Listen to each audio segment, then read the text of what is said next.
En 2012, nous étions 43 millions de Français à partir en vacances. Pour la plupart d'entre nous, elle rime avec farniente et bord de mer. Mais pour certains, les vacances sont synonymes d'aventures hors du commun et expériences insolites. Comme un stage de survie dans les gorges du Verdon. Si vous avez faim, c'est ça. Ou la découverte de trésors sous-marins au large de la Corse. Mathieu et Virginie sont à la recherche de sensations toujours plus fortes. Oh là là, c'est trop beau.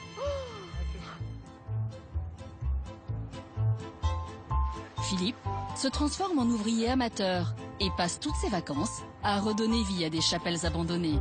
Si on était raisonnable, on le ferait pas. On pourrait pas. Non. C'est moi qui décide.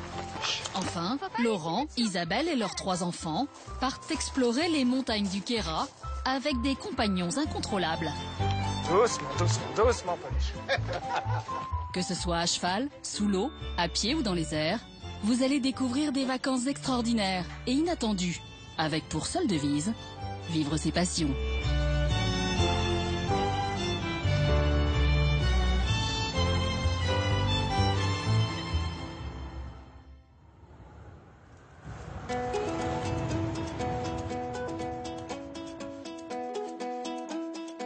L'île de Beauté et ses 1000 km de côte est une véritable montagne jetée dans la mer. Elle compte de nombreux sommets, dont le plus haut culmine à 2700 mètres. Un paradis qui attire les plus vertigineux défis. Ça grimpe, hein. Mathieu est prêt à tous les efforts pour partager sa passion avec Virginie, sa compagne. Je vois un drapeau, je vais sauver. Avec 40 kilos sur le dos, il aura fallu 3 quarts d'heure à Mathieu pour gravir le mont San Bastiano. C'est vrai que quand on voit le paysage là, on n'a qu'une envie, c'est d'aller le survoler. C'est super. Ça va être génial. Virginie est éducatrice et Mathieu, infirmier. Dès qu'ils le peuvent, ils quittent leur Berry natal et prennent ensemble leur envol. Ah là-bas, à côté du drapeau là. Ah, regarde, c'est là. Ouais. Ah ouais, mais là, si le vent il est comme ça, c'est parfait là. Il n'y a personne quand même là, hein. Il n'y a que nous. Hein. Ouais, c'est pas grave. Normal. Bon. Allez, on y va. Au vide, Virginie préfère le plancher des vaches. Mais par amour, elle s'est lancée dans l'aventure du parapente. Ça fait 1 an que je vole maintenant, ouais. C'est sa passion, ça devient la mienne petit à petit, donc c'est plutôt bien. C'est chouette. C'est sympa comme tout. Puis en voyant des paysages comme ça, de toute façon, on peut que apprécier le moment.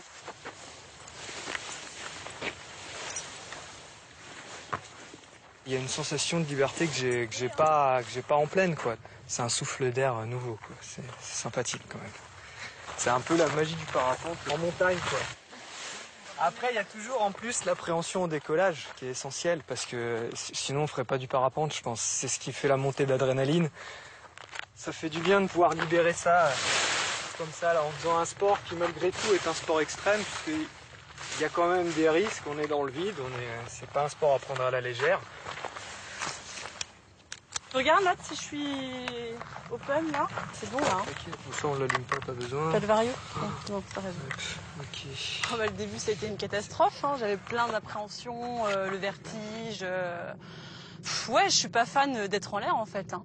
Et puis petit à petit, bon, il est assez pédagogue, hein, donc finalement ça s'est bien passé. Puis à force de faire, finalement, on détourne notre peur vers tout ce qu'on peut voir et c'est magique à chaque fois, quoi. Donc on a envie d'y aller, quoi. Là, je frétille, hein, ça se voit pas, mais enfin si, ça se voit du coup.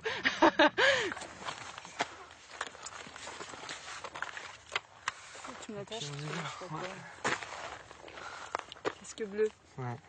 Qu'est-ce qu'il est moche. Est-ce que je suis laide. Attends. C'est court, hein. Mais non, ça va. Il y a des buissons. Hein. Je vais un peu plus vers la gauche, peut-être. Hein. Tu vas tout droit, d'accord? Dans les buissons. Ouais, ça va le faire. D'accord.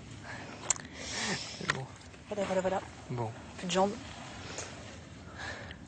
Allez, on va pouvoir y aller. Ok, allez, avance. Super. Allez, on court.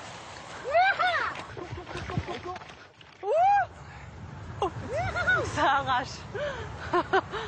Ça, c'est du décollage.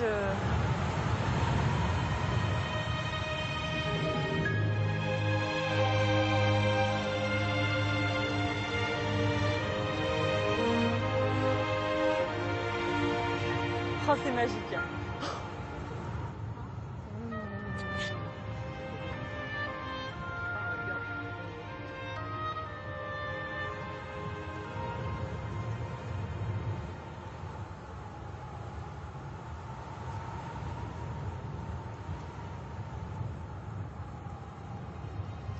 Oh là là, c'est trop beau. Oh, oh là là.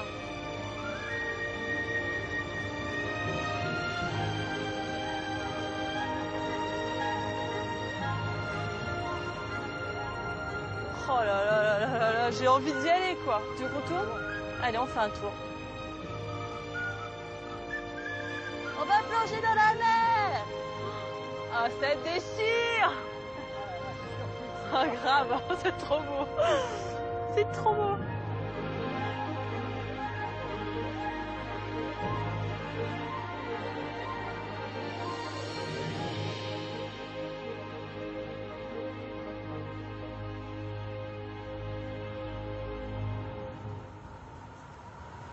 Là, il y a du sable, c'est pas mal.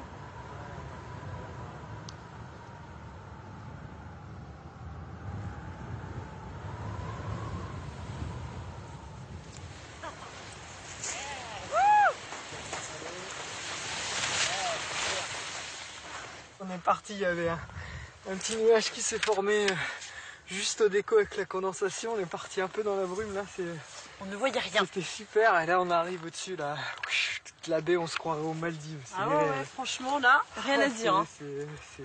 Ouah. Maintenant je veux voler seule. Je veux voler seule. Encore un petit peu avec lui quand même parce que c'est sympa. Puis il n'y a rien à faire. Mais ouais, voler seule, ouais, ou voilà, comme ça, ce sera autre chose. Ce sera différent. Mais non, non, c'est trop agréable.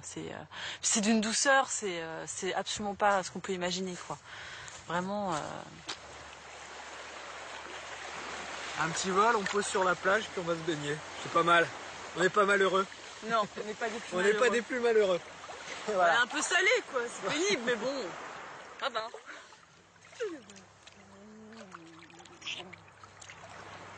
Comme une moulin sans rocher.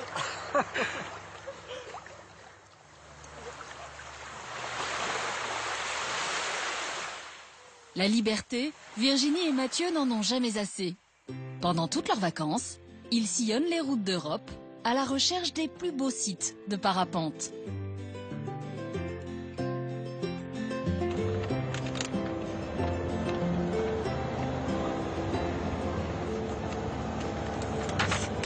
Ouais, les routes corse, c'est quelque chose. Bah alors, je m'arrête. Attends, je m'accroche, hein.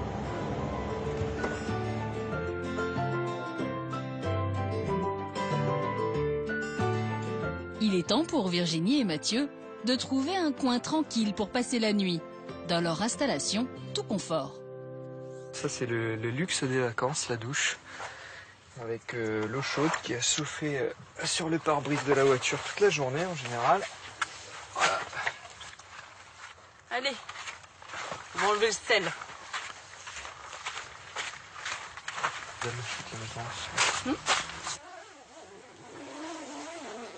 Ce camion est la toute première acquisition du jeune couple. On avait acheté un camion vide, hein, totalement vide, il n'y avait pas de plancher, il n'y avait rien. Et on a fait avec ce qu'on pouvait un camion qui soit facile à modifier. Donc en dessous, là, on peut mettre les parapentes. On peut mettre 3-4 parapentes si on veut. C'était un petit peu l'objet du camion au départ. Mon père m'a pas mal aidé. Moi, ma mère m'a donné la vie, puis mon père il m'a donné les ailes. C'est lui aussi qui m'a fait découvrir le parapente quelque part il y a quelques années. Et aujourd'hui, je le vois assez fier qu'on puisse partir comme ça tous les deux et jouir d'une liberté qu'on n'aurait pas dans un camping. Ou oui, même dans un camping, il y a des contraintes. Voilà. C'est notre façon de passer des vacances. On visite vraiment en profondeur les choses, on prend le temps et moi ça me convient, ouais, ça me convient complètement. Bon, il y a le côté voilà, en tant que femme, on aime bien, je sais pas, se faire un brushing, ce genre de truc. Bon, on oublie ça pendant quelques temps, et puis c'est pas plus mal, j'ai envie de dire. C'est un côté nature, quoi.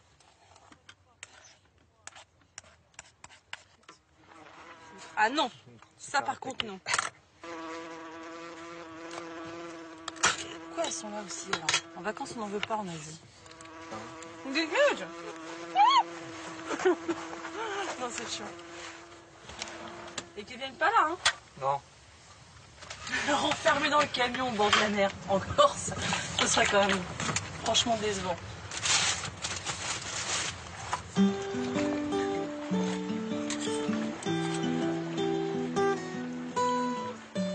Virginie et Mathieu ont encore une quarantaine de sites à explorer sur l'île de Beauté. L'été prochain, cap sur l'Océanie. Ils iront planer dans les airs de Nouvelle-Zélande.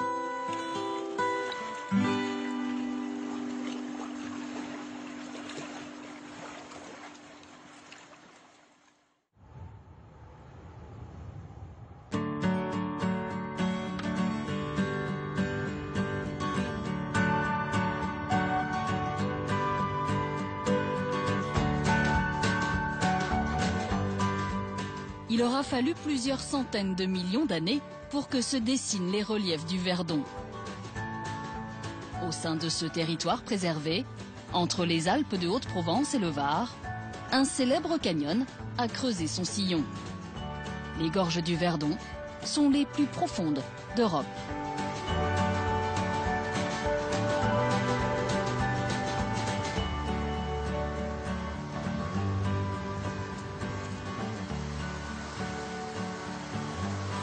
Chaque été, des milliers de randonneurs arpentent le Blanc-Martel, un sentier long de 15 km, quand d'autres préfèrent les sensations fortes.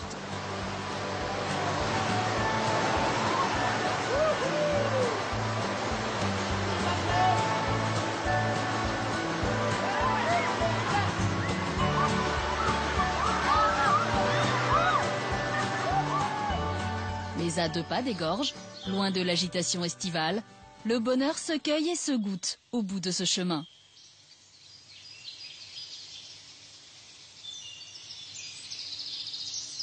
Au cœur de ce paradis végétal, cette bergerie abrite des adeptes de vacances 100% naturelles.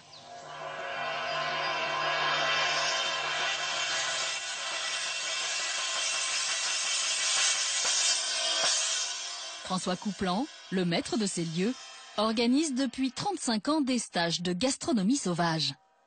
On va aller jusque de l'autre côté de cette petite montagne, pas très très loin. C'est de la nature, donc c'est plein de plantes. Donc l'idée, c'est pas de courir jusque là-bas, c'est de s'arrêter, voir tout ce que la nature peut nous proposer. Et puis voilà, on va rencontrer des jolies choses et je pense qu'il va pas faire trop chaud là. On y va, tranquille, d'accord ?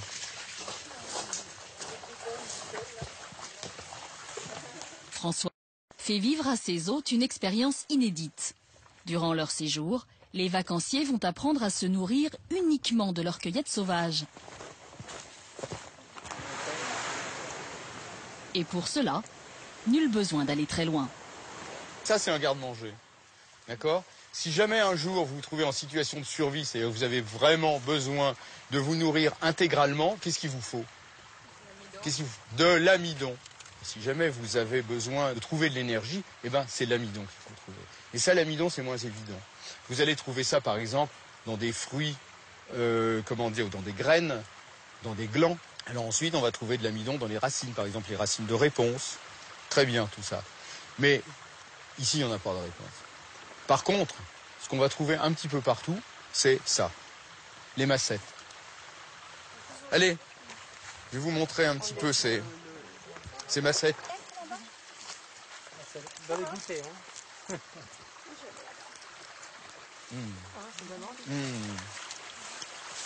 Ça, c'est trop bon. Si vous avez faim, c'est ça qu'il faut.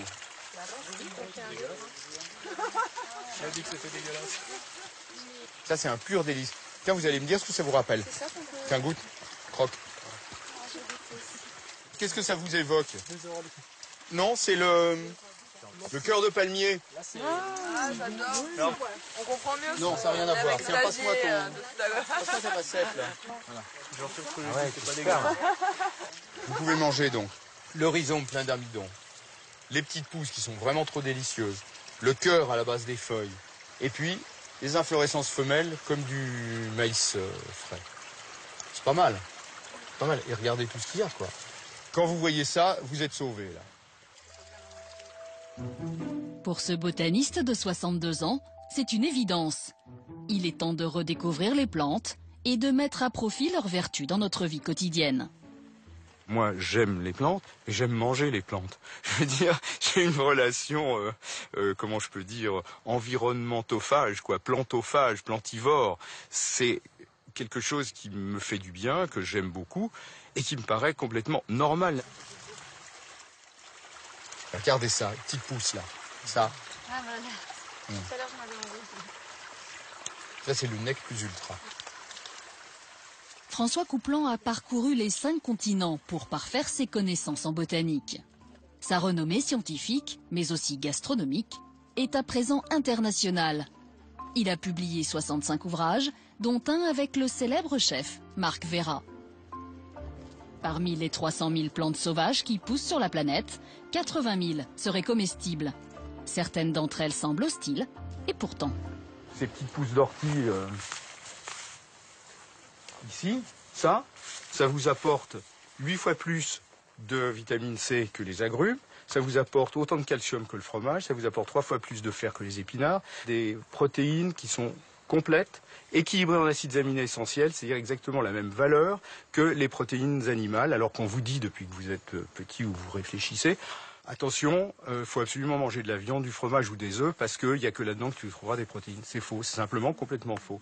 Dans toutes les parties vertes des végétaux, vous avez des protéines qui sont équilibrées en acides aminés essentiels, quoi. Et c'est bon en plus, quoi.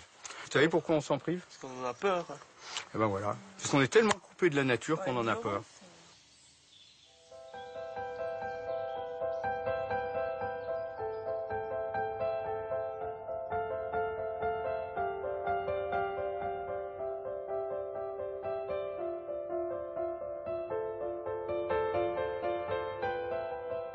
Mais tout ce qui pousse n'est pas bon pour la santé.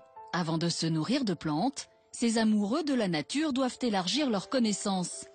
Observer, sentir, classer et répertorier. Et puis celui-là, comment il s'appelle, tu dis là? Alors ça, c'est Bugrane, B-U-G-R-A-N-E, Bugrane arbrisseau, Ononis fruticosa. Ah, elles sont collantes, les gousses.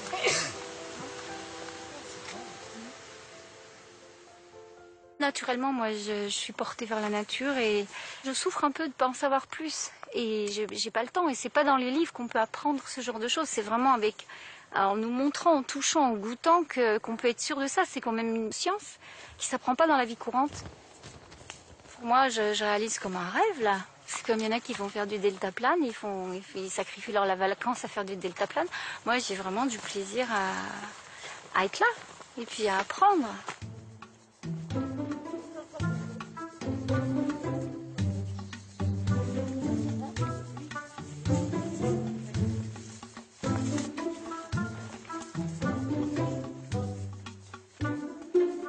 À présent, comme 3 fois par jour, les stagiaires partent en quête de leur repas. En guise de grande surface, 60 hectares de nature sauvage, sans route ni culture. On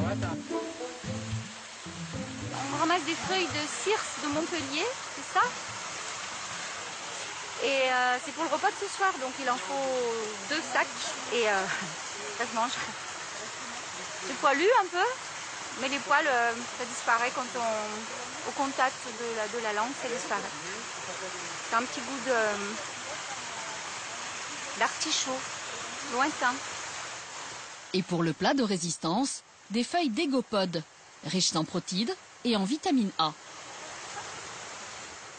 On va faire comme des sushis. C'est des sushis en fait. Oui, c'est pas pressé. Ouais, c'est un petit goût de carotte, c'est vraiment bon. Et en plus, ça purifie un peu le corps de manger autant de plantes sauvages. Ça fait du bien. Pour le dessert, une fleur excellente pour la circulation sanguine. On est en train de effleuré et effeuillé du mélilo frais. C'est un goût qui est un peu différent de la vanille et qui a vraiment un plus dans le... C'est le parfum principal du dessert. Les gens qui viennent à mes stages sont des gens que je qualifierais de normaux, mais qui ont envie de respirer un petit peu en dehors du béton, qui ont envie de découvrir des plantes. Ils sont intéressés par les plantes, oui, ça c'est sûr et certain, sinon je ne crois pas qu'ils seraient ici. Ici on est plus proche de la nature que de la campagne, chose qui est très rare dans notre monde. Et je crois que c'est bien pour ça que les gens viennent, parce que ici ils savent qu'ils vont être, on va dire, dans un autre monde pendant quelques temps. Là, on va tasser jusqu'à arriver un petit peu en dessous. Comme ça?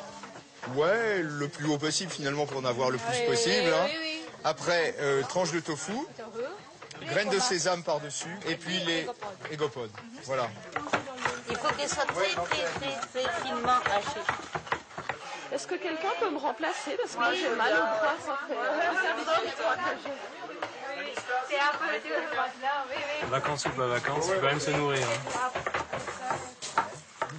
C'est trop un plaisir de cuisiner, de transformer toutes ces plantes là, qu'on prend de la nature, que la nature nous offre directement, et puis en les transformant, de faire des créations, parce que ça change tout le temps. Hein. C'est un partage, quoi. Partager la nourriture, bien sûr, mais partager aussi tout le travail en cuisine. Regarde, attends, c'est chouette, moi. J'aime bien, je suis partie prenante. Hein. C'est un bon travail pour toi.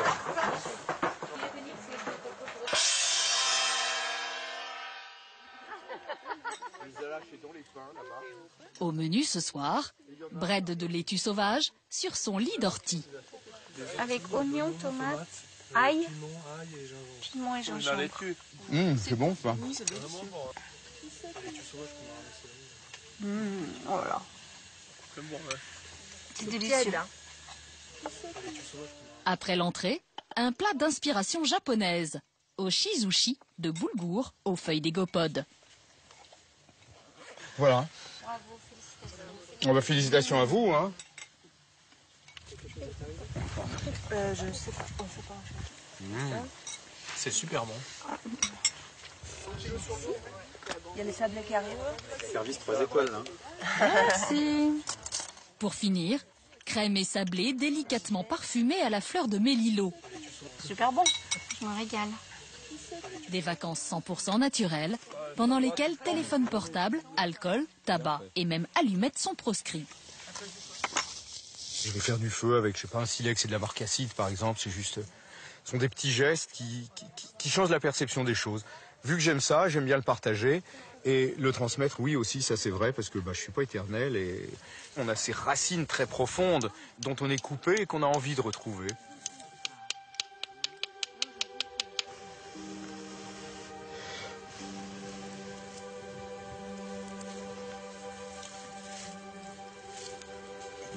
Vas-y.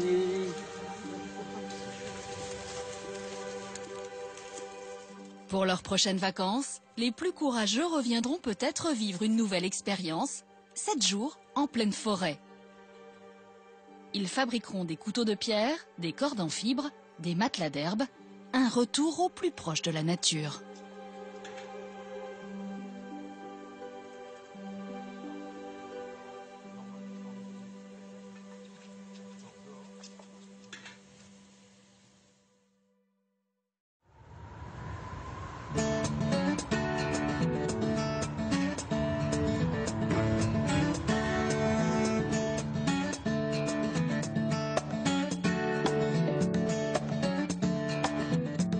Le long de ces 1000 km, le littoral corse plonge dans des eaux parmi les plus transparentes au monde. Un paysage paradisiaque qui ne laisse en rien imaginer les batailles navales qui s'y sont menées. Car la Corse connaît une histoire forte et tourmentée. Elle a laissé son empreinte dans le port de Sagone. Alors que certains vacanciers s'adonnent au farniente, d'autres viennent sur l'île de Beauté dans l'espoir de remonter le temps.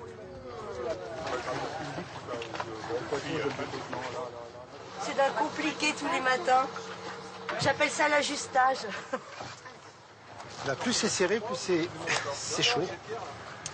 C'est sûr. Ah bah bien sûr, c'est la combinaison qui rétrécit.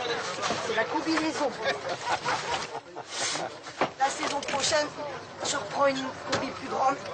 C'est sûr. Une douzaine de plongeurs amateurs vont participer durant 3 semaines à des fouilles sous-marines.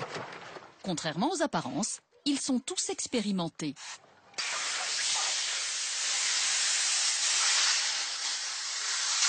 Mes pales, mon masque, mes... Normalement, tout est prêt. Il y a plus dans ce monde. Scapel. 8h55, 5 minutes, mise à l'eau. Voilà. Pierre est le capitaine de cette expédition. Chaque été, il explore des épaves oubliées.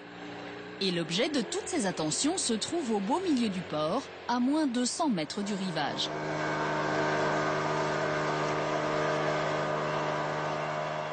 Une règle chez moi. Ne jamais faire une fouille dans un endroit qui ne soit pas agréable. D'accord? Pas à côté d'une station d'épuration, pas à la sortie d'un, je sais pas trop quel port. Non, non. Il faut que l'eau soit claire, qu'il y ait du soleil. Voilà les bons ingrédients pour une campagne réussie.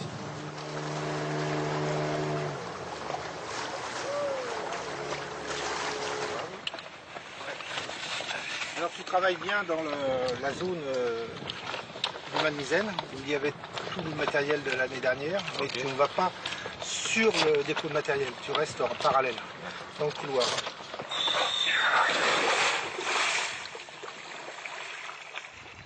Même si ce sont des amateurs, Pierre et son équipe ont eu le privilège d'obtenir l'autorisation de plonger ici. À 9 mètres de fond, reposent les vestiges de la Nourrice, un navire français enseveli depuis le début du 19e siècle. L'épave sur laquelle nous travaillons, c'est une flûte, c'est-à-dire un bateau qui est grand comme une frégate. Ça fait 45 mètres de long, il y a 110 hommes d'équipage, il y a 20 canons. Il transportait du bois pour l'arsenal de Toulon. Les Corses savaient depuis bien longtemps que cette épave sommeillait dans la baie. Mais c'est Pierre qui l'a découverte en 2007, sous 1 mètre de sable. Il faut chercher, chercher, chercher. Nous, c'est 3 années de recherche qui nous ont permis de trouver cette épave. La Nourrice gît dans le fond du Golfe depuis 1811. Cette année-là, la marine britannique installée en Sardaigne exerce une pression constante sur la Corse. Le 1er mai, la Nourrice et 2 autres navires français sont amarrés dans le port. Tout se passe bien, ça fait quasiment 1 mois qu'ils sont là, quand d'un seul coup, 2 frégates, la Pomone, l'Unité et le Brick Scout, arrivent ici, commandés par Sir John Berry. Ils arrivent là, ils repèrent les Français, ils barrent la baie de Sagone et ils envoient des canots pour attaquer les Français. Les Français ripostent depuis la tour génoise qui est là. La défense, on peut dire, est tout à fait honorable, mais la supériorité de feu des Anglais est prédominante. Et en soirée, les Français décident de s'aborder, comme dans de nombreuses fois pendant les guerres napoléoniennes. Pierre n'est ni historien, ni archéologue, ni même corse. Il est ingénieur dans le bâtiment en banlieue parisienne. Il y a 30 ans, alors qu'il pêche en Corse, il découvre par hasard une céramique ligure. C'est le coup de foudre. Depuis, au fil de ses lectures et de ses cours du soir, il se spécialise dans un domaine négligé de tous. Je me suis là aperçu qu'on parlait des cargaisons, des trésors, mais jamais des bateaux. Et en allant au musée de la Marine à Paris, j'ai compris que le bateau était vraiment une source d'études sans fin. Pierre étudie donc l'architecture des navires dans ses plus intimes détails. Chaque journée de vacances commence par le désensablage de la Nourrice. Une corvée de ménage qui leur permet parfois de dénicher de petits trésors enfouis depuis 2 siècles.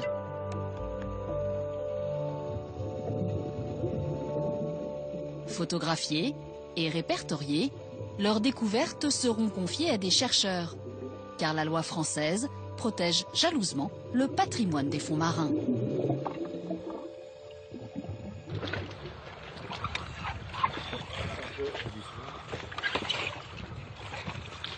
C'est essentiel pour l'équipe de trouver quelque chose d'entier.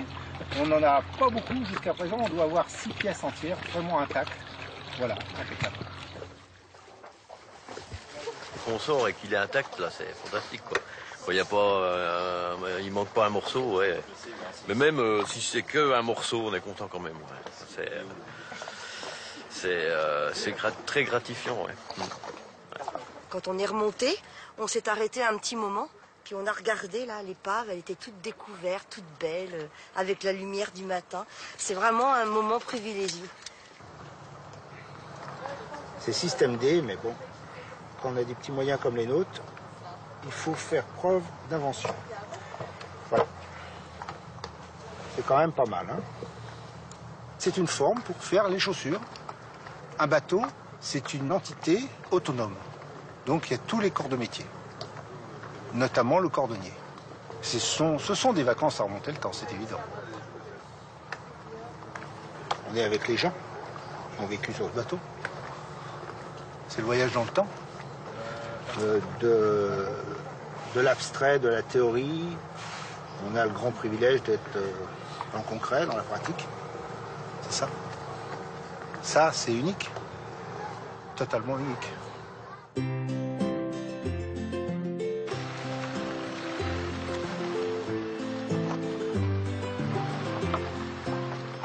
Les plongeurs se sont établis au camping, non loin du port.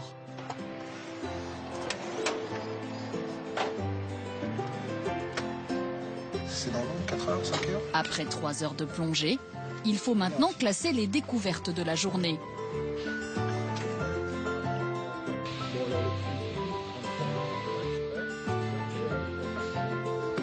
Ensuite, seulement, le groupe aura quartier libre.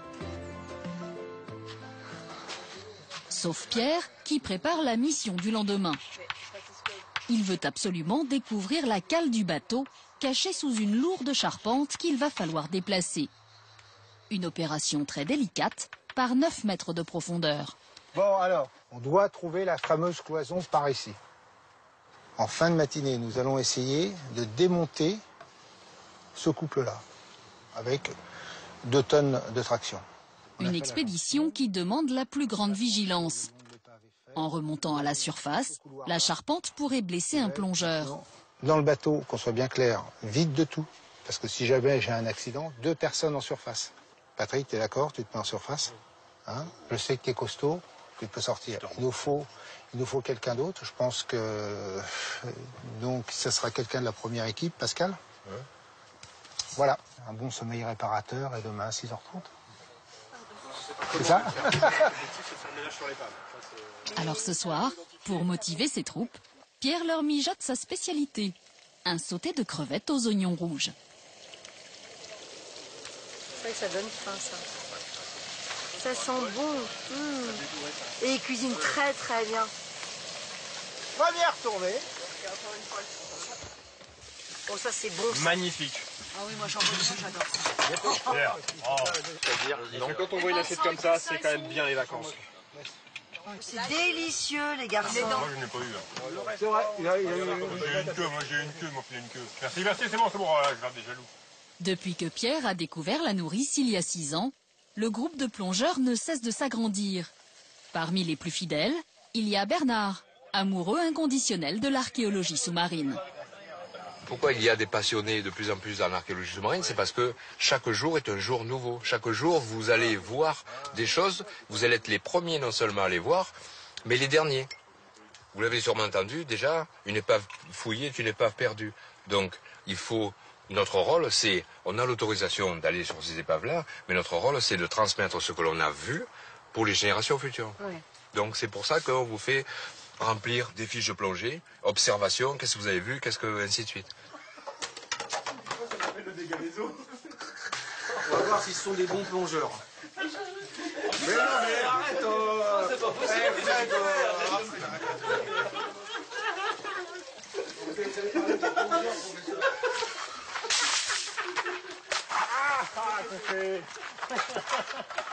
On a pris un petit débordement total.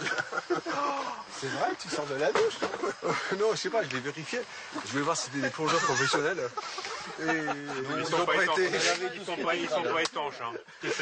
Moi j'aime le pied.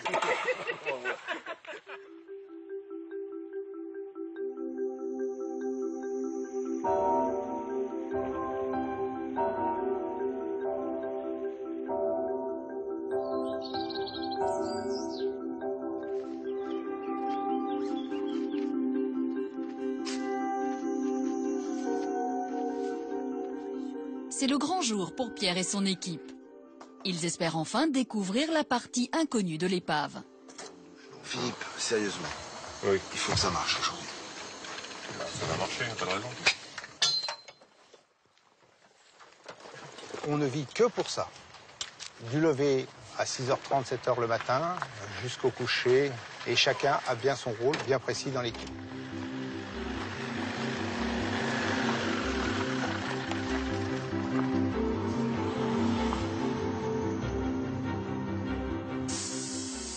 Voilà, 200 barres impeccables.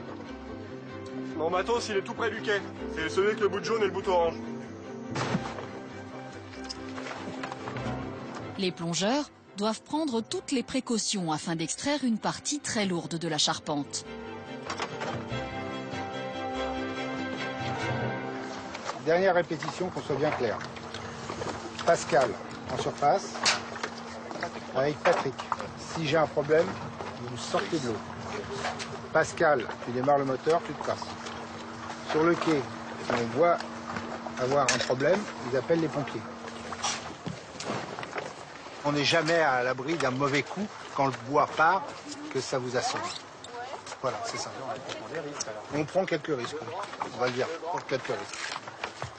Pour tout vous dire, je me sens comme un athlète à l'entrée dans le stade.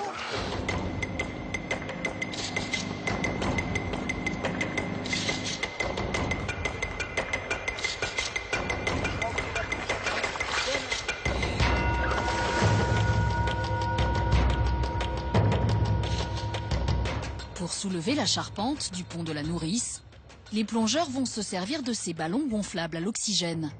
Au total, ils peuvent supporter un poids de plus de 2 tonnes.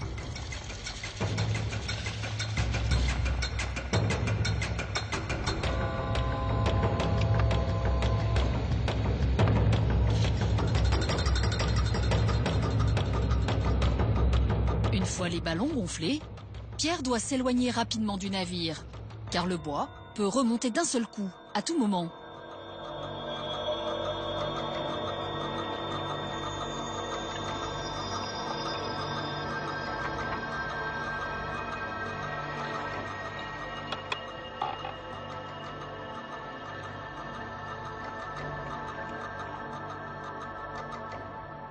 C'est bon.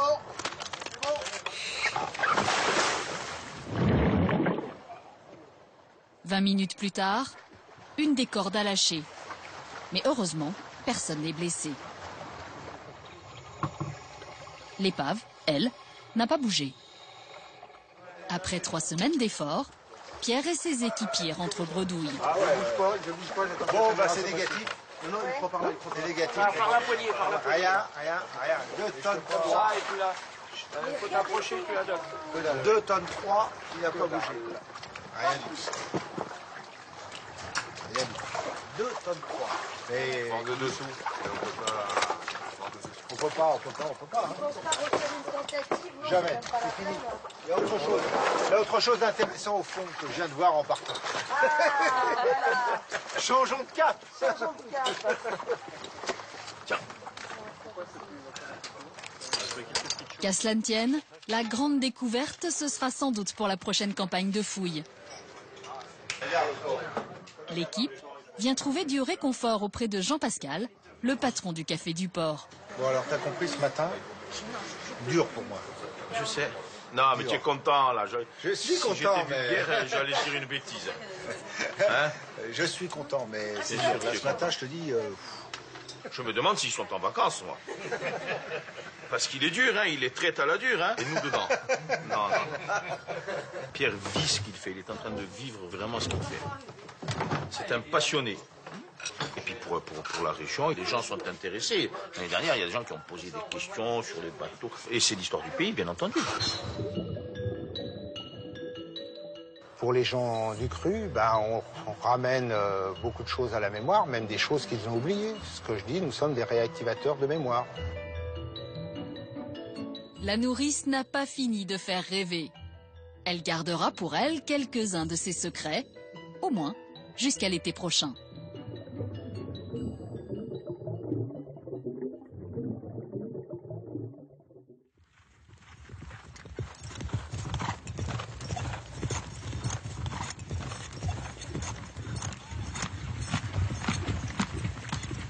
La Corse, on la savoure aussi de l'intérieur, à travers ses montagnes.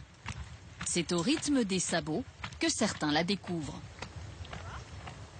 À 1700 mètres d'altitude, au bord du lac de Nînes, Sandrine vient oublier sa vie citadine. On recherche toujours des coins de nature un peu magiques. C'est à chaque fois plus beau, à chaque fois plus joli, à chaque fois toujours plus haut, toujours plus beau. On a une impression un peu de liberté, de pureté. Et moi, personnellement, ce que j'adore, c'est le silence total.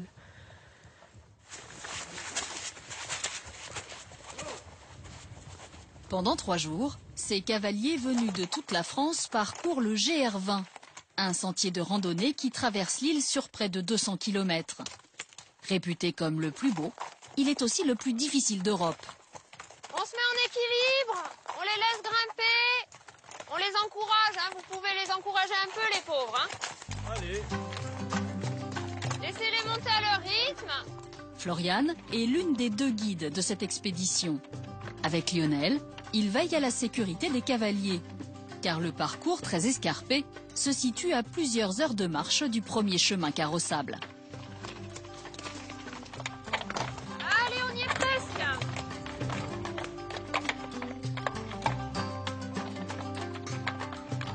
Bien en équilibre dans la montée. Regardez, vous n'êtes pas monté pour rien quand même. Waouh. Waouh. Pour pique-niquer à midi, hein. Ah oui, superbe. Ouais, impeccable. Superbe. Super. Je partage l'équitation avec mon père depuis que je suis toute petite. Il m'a mis à cheval à 3 ans. Et depuis, je suis accro. Hein. C'est mon année de mes 50 ans. Ma fille, son année des 20 ans. Donc, on s'est fait un cadeau. On est venu pour faire cette belle rando et pouvoir profiter de ces montagnes, ce maquis. Jusqu'à présent, j'ai pas trouvé d'autres endroits aussi beaux, avec des balades aussi variées qu'en Corse. Hop là. Bon, installez-vous. Hein. Eh ben, alors, donne-moi déjà un. Un petit verre de vin pour vous récompenser. Je sais pas. Ah, Audrey. Bon, il doit pas être à 14 degrés parce que José. Le cheval a forcé, hein, alors les sacoches ont bougé. Je pense pas qu'il a moins. Goûtez. C'est bon? Il manque quelque chose? Ou pas? Ça va. Bon appétit. Installez-vous, hein. Il reste encore plusieurs heures de route, alors pour encourager ses troupes, Lionel leur offre un peu de sa Corse authentique. Canto a San Biagio e Sant'Antone, a nostra santa venerata, come si più. La vraie vie en Corse, c'est ça, c'est l'intérieur, c'est la montagne. Vous passez 3 jours en montagne comme ça, sans téléphone, sans rien. C'est comme si vous preniez un mois de vacances. Je veux dire. Là, vous vous videz complètement. Quand vous redescendez, vous êtes requinqué à 100%. C'est bon, tout le monde est à cheval? Allez, on y va. Alors là, on va avoir un petit passage difficile entre les rochers. Qu'est-ce que tu nous fais pas faire là-haut? Ouais, mais je sais que vous êtes des cavaliers courageux. Ah, bon, ça va. Alors, on va les chevaux essayer. aussi Hein. sont courageux. J'ai une totale confiance. Ah, bah alors, on va essayer, hein, mais c'est pas gagné, hein. Allez, José. Ah oui, on y va.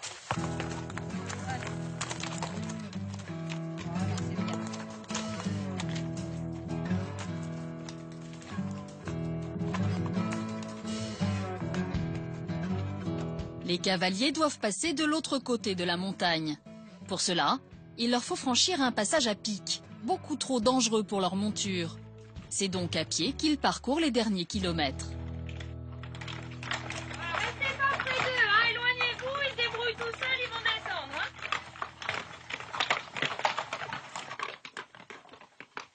Allez, allez, allez, allez.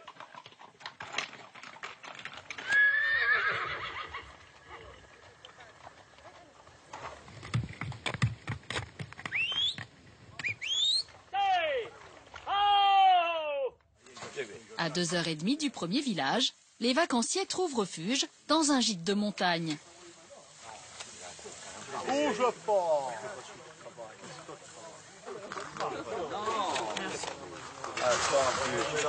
Ma faim, mine de rien. Ah, ça se mérite là. C'est quelques heures de cheval, quelques courbatures, quelques beaux paysages enchaînés les uns après les autres. C'était pas facile quand même. Hein. On est mieux ici que sur la Canebière. Hein. Après 6 heures de randonnée dans la rocaille, les chevaux ont besoin de soins. Sandrine y participe volontiers, car c'est sa spécialité. Elle est ostéopathe équin. Comment il s'appelle? Tonnerre. On saute pas dessus, Tonnerre. C'est gentil. Non, normalement, non.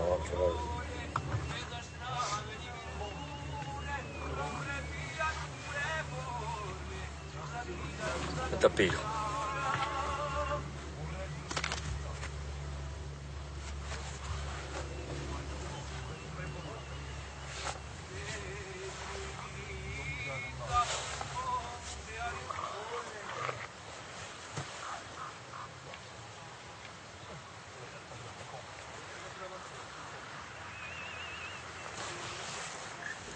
Moi, je suis ostéopathe en fait pour les chevaux. Donc c'est mon quotidien. Bon, c'est sûr que là aujourd'hui, il y a un fond d'écran magnifique. Je suis pas à plaindre de façon générale. Je travaille dans des endroits vraiment sympas, mais là, c'est la meilleure note, je dirais, au niveau du cadre. Les Corses sont juste géniaux. Ça me fait plaisir.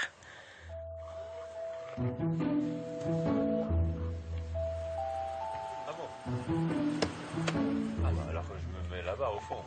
Il est temps pour les randonneurs de s'organiser pour la nuit. Alors, tu gardes nos affaires? Venez avec moi, je vous montre.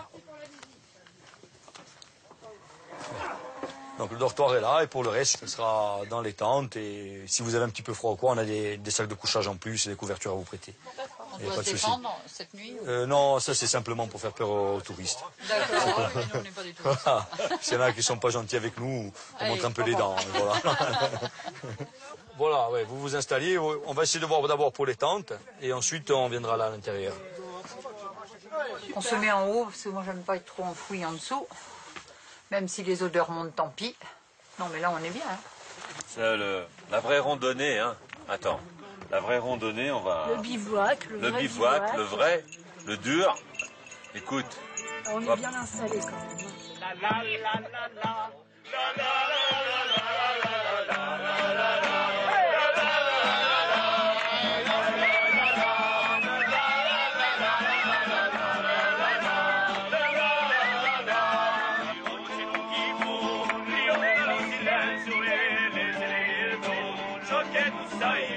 Convivial. Accueillant, hein, très accueillant. Au début on était... Hein, oh, Fabien, on va bien. Au début on était un peu timide. Hein. Après on a quand même combattu. Hein. On a combattu la timidité. Hein.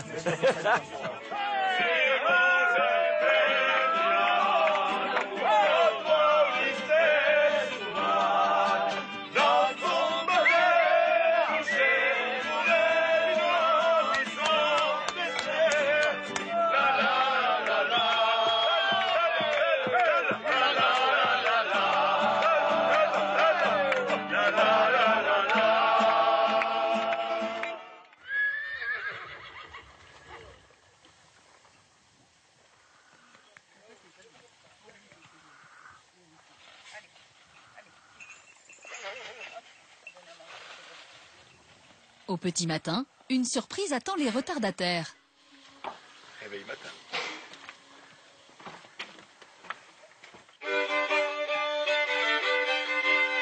Allez, le café!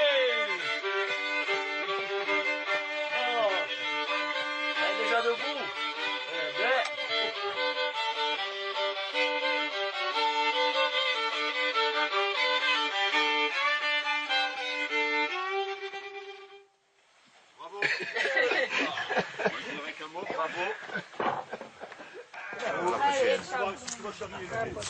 Où il est notre hôte? Allez. Merci, hein. Porte-toi bien, tiens-moi là-bas. Hein. Oh. Allez, tout le monde est prêt? Allez. Allez, ciao. Ciao. Merci. Merci.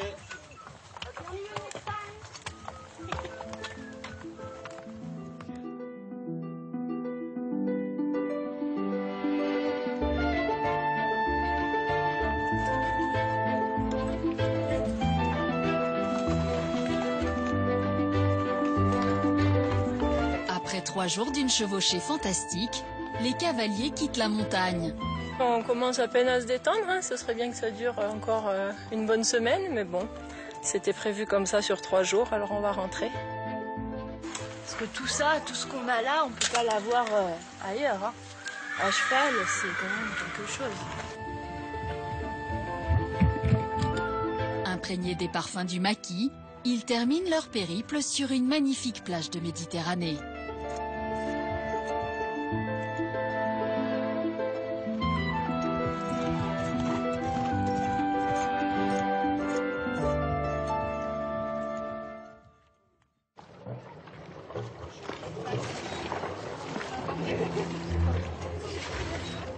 Un peu plus loin, au large des côtes varoises, commence une autre expédition insolite à bord d'un voilier de 13 mètres de long. Il quitte le port de Hyères et met le cap sur le Pélagos, un sanctuaire marin qui s'étend de la presqu'île de Gien jusqu'au nord de la Sardaigne. Donc on est parti et en théorie on touche plus terre pendant 6 jours. Et on espère voir globicéphale, cachalot, rorqual, dauphin. Donc tout est possible, donc n'hésitez pas à regarder autour. Les plus grands mammifères marins vivent donc près de nos côtes. Parmi eux, le rorqual, le deuxième animal le plus grand au monde après la baleine bleue. Sur le bateau, tous espèrent avoir la chance d'en apercevoir grâce à Céline, leur guide. Elle est océanologue.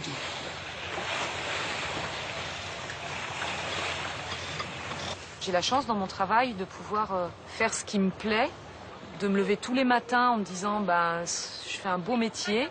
Ça me fascine, ce monde sous l'eau, ça me fascine. C'est l'immensité, puis c'est l'opposé de tout ce qu'on peut connaître nous.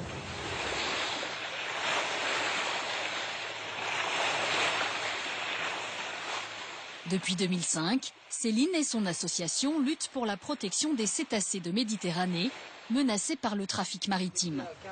Des vacanciers, adeptes de l'écotourisme, l'accompagnent.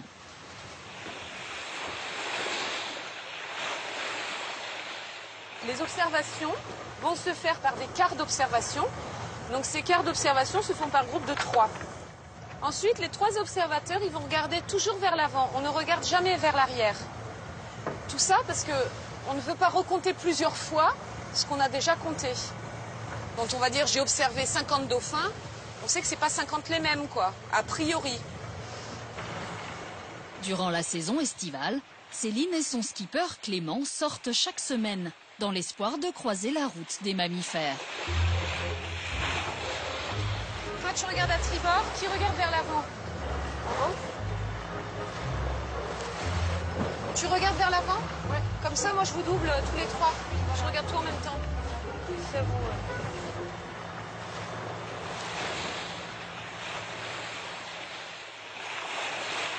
Les éco-volontaires, c'est des gens qui sont en recherche, en fait, qui ont envie de faire quelque chose, qui ressentent ça en eux. Donc, quand ils arrivent, je pense qu'ils sont motivés et que le travail est motivant en lui-même. Première qualité requise pour un éco-volontaire, la patience. Et la seconde, le pied marin. Bon, alors, nous avons Sophie qui nourrit les dauphins. Observez bien, il va peut-être y en avoir un qui va arriver. Ça va, Sophie? Ouais, tiens.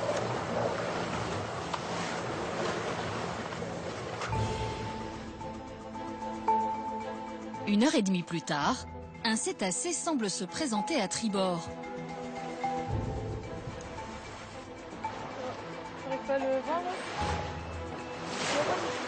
Tous les espoirs se tournent vers une tache blanche sur la crête des vagues.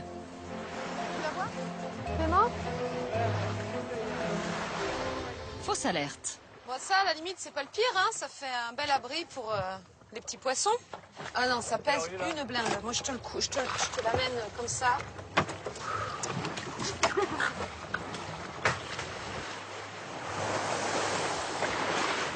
En Méditerranée, rorquals et cachalots vivent sur un territoire de la taille d'un pays comme l'Irlande.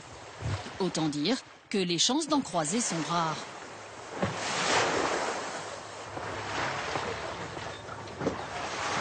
La journée continue au rythme des tâches quotidiennes. C'est au tour du jeune couple, Étienne et Florence, de préparer le repas.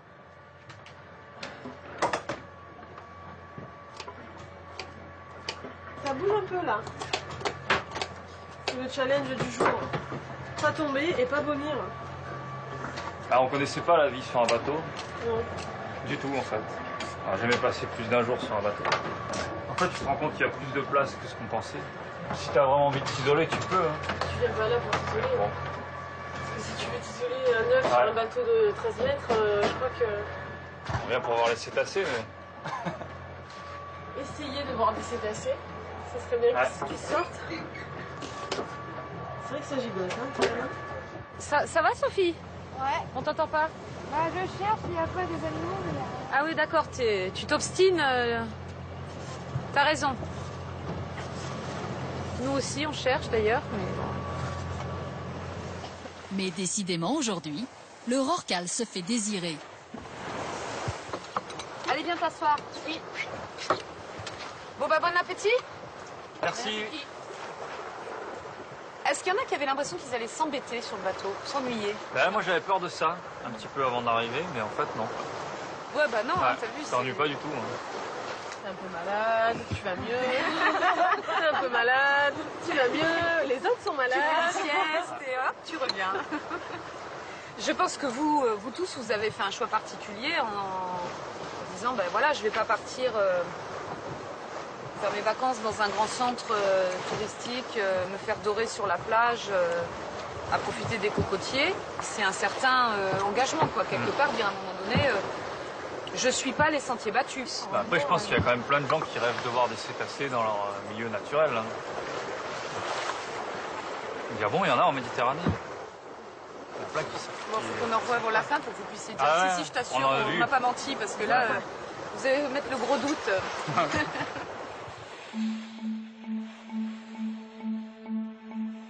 Il reste 5 jours aux vacanciers pour voir leurs espoirs se réaliser. Les eaux chaudes de la Méditerranée abritent 4000 rorquals et une centaine de cachalots. Le voilier rentre mouillé pour la nuit sur l'île de Porquerolles.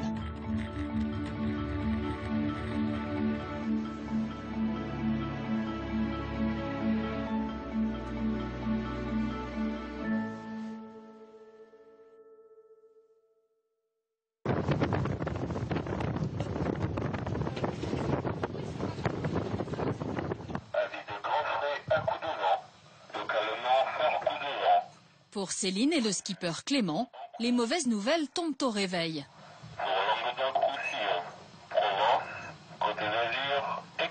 Tout le monde, quoi. Vent d'ouest, force 7 à 8. Puis mollissant force 7 dimanche soir, de Marseille à Porquerolles avec forte rafale. C'est pas intéressant, quoi. On va sortir, on va faire 1 heure et puis tout le monde va être... tout le monde va être malade et... Le bateau, il va claquer. On a eu la météo, ben, on confirme. On est là au moins jusqu'à demain. Et on croise les doigts en espérant que ça se tombe demain soir, au moins. Ce qui nous laisserait, si on a au moins 3 jours d'observation, c'est pas mort, quoi. Enfin, en 3 jours, on peut voir plein de belles choses, quoi. Je sais que c'est frustrant pour vous, surtout, mais en même temps, on est dans la vie vraie, quoi. C'est la mer, c'est la météo, c'est le temps. Ça se mérite et on sera d'autant plus content quand on les verra. Si à la fin, par malheur, il se trouve qu'ils ne verront pas autant de choses qu'ils le souhaitent, pour moi c'est une grosse déception. Les gens sont venus là pour vivre un peu leurs rêves et pour réaliser des choses qu'ils avaient envie de faire depuis longtemps. Mais pour l'équipage, faire escale à Porquerolles est loin d'être une punition. Je crois que dans ces cas-là, On prend pas les fils, on prend les... il vaut mieux pas réfléchir. Ah, tu vas? Alors? Elle est super bonne. Elle est super bonne. Elle est un peu froide. Elle est pas très chaude. La réserve d'eau est limitée, donc si chacun prend une douche, elle sera finie au bout de 2 jours, 3 jours. Le résultat, c'est qu'on va pas trop se laver, on va économiser. Se lave à l'eau de mer. Alors du coup, on achète du savon de mer, écologique et biodégradable. Et puis ensuite, on a une petite douchette de pont juste pour rincer les cheveux, voilà. Alors c'est vrai que ça change un peu des habitudes, mais vous apprécierez votre salle de bain en rentrant, les filles. Voilà, moi, ça va. Tu sais, le masque pour les cheveux, pour éviter d'avoir de la paille. T'es content, hein?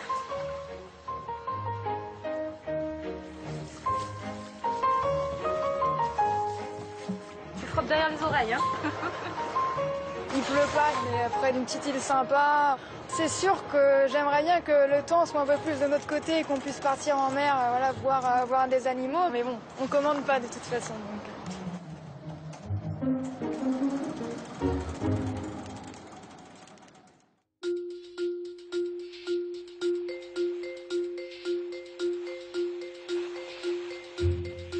Troisième jour de l'expédition, le voilier navigue paisiblement sur une mer d'huile. Les conditions rêvées pour voir des cétacés.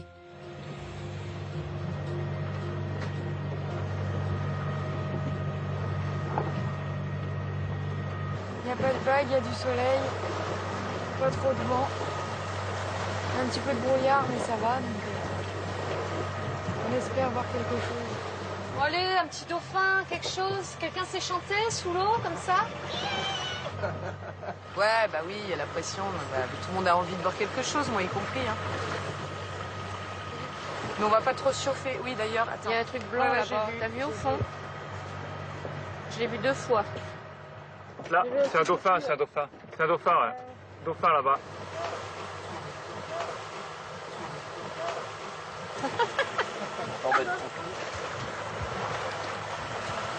Elles sont magiques, ouais. Et puis on en veut toujours plus. Alors on en veut encore. On en veut d'autres. Là. À 2 heures. 2 rorquals.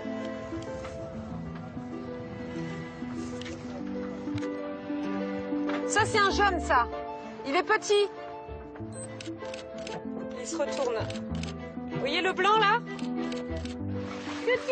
L'autre, il est assez énorme, hein, je vous le dis. Bébé, regarde, il est petit, il est mignon. Oh, il a fait un petit bonjour. Ouais, il nous a dit bon. Mais là, il vient de nous voir, Faut que la mère, elle soit d'accord. L'heure de la rencontre avec ces animaux majestueux a enfin sonné. Une femelle de 25 mètres de long et son petit de 2 tonnes environ. Ah ouais, c'était mortel. C'est vraiment génial. On les a bien vus, en plus ils étaient prêts pour une fois, donc c'est cool. J'espère qu'on va les voir. Vous regardez partout, à droite, à gauche, là. Bâbord, tribord, derrière, devant. Puis c'était beau. C'est quand même impressionnant hein, de voir une bestiole, enfin je sais pas, un animal comme ça. Il fait 2 fois la taille du bateau. Puis là, il retrouve le sourire. 10 minutes plus tard, les rorquals, très curieux, ressurgissent juste à côté du voilier. Ils vont parcourir 300 km, comme chaque jour de leur existence qui promet d'être longue. Le rorqual est un mammifère qui vit centenaire. C'est magnifique comme animal, c'est trop beau, quoi. C'est un géant, c'est super rare d'en voir dans son milieu naturel. Imaginez qu'on a ça en Méditerranée, je pensais même pas en voir. Alors, je pense que ça valait le coup là. Même si c'est 5 minutes, c'est furtif. Mais... Ça vaut tous les petits désagréments de la vie en mer. On est un peu moite, on est un peu plein de sel et tout ça. C'est balayé ça. C'est un rêve de gosse. La présence de chaque rorqual est enregistrée. Voilà. Ça, on retrouvera. Et là, distance bateau, début 15, graduation. Toutes les infos sont notées, collectées et vont être saisies. Et oui, ça rentre dans les bases de données, donc c'est bien. C'est 2 animaux de plus. Bravo, travaillez bien, continuez. À l'issue de la mission, les éco-volontaires peuvent être fiers. Leurs observations serviront à mieux connaître les mammifères marins présents en Méditerranée. Tous repartent avec des images inoubliables de ces vacances en mer, peu ordinaires.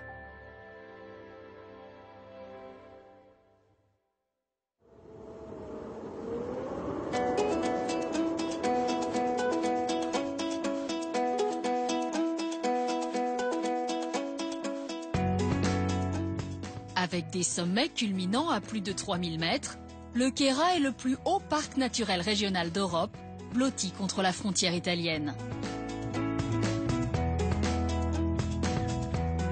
Sur ces montagnes s'épanouissent des forêts de mélèzes et s'accrochent de petits villages haut perchés. Jusqu'au siècle dernier, le massif vivait au rythme des troupeaux. Mais les paysans ont abandonné les alpages et leurs villages.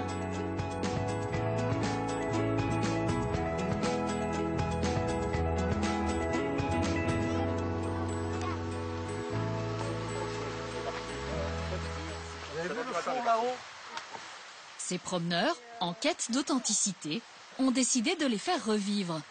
Destination Pras-Roubaud, un hameau déserté depuis 90 ans. Regardez les enfants, un peu comme il est beau. Je vous explique.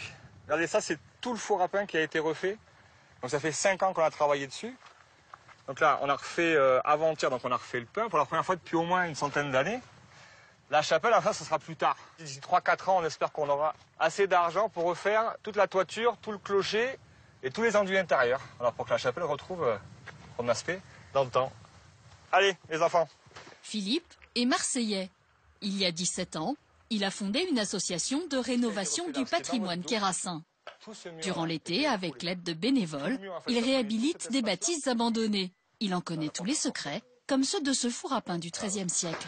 C'était très long à chauffer un four comme ça. Il fallait plusieurs jours pour chauffer ce four-là. Avant, les gens, ils faisaient plusieurs pains. Alors là, en fait, oui. Ils arrivaient à faire une centaine de pains à la fois. Il faut imaginer après que c'était pour au moins 6 mois, voire plus. C'était une vie qui était très communautaire, en fait. Donc, les gens, ils s'entraidaient et c'était toujours tous ensemble. On va à droite, on va à droite. Non, à droite, à droite. Aujourd'hui encore, c'est tous ensemble qu'ils s'attellent à la tâche et elle est vaste. La mission, reconstruire ce muret. Tu prends les pierres, tu les mets derrière. Là. Regarde, tu mets les petites pierres, là. Regarde tout ce qu'il y a là. Il y en a plein là. Des choses qu'on ne pensait pas possible de faire, en fait, tous ensemble, on y arrive, quoi. Voilà, c'est ça. Et ça après, c'est là où on parle de passion, parce que si on était raisonnable, on le ferait pas. On pourrait pas. C'est trop dur, trop difficile. C'est beaucoup de sacrifices quand même par rapport aux vacances que voilà, on est tous ici des vacanciers, donc ça fait beaucoup de sacrifices. Mais après, une fois qu'on est dans l'engrenage, on s'arrête plus.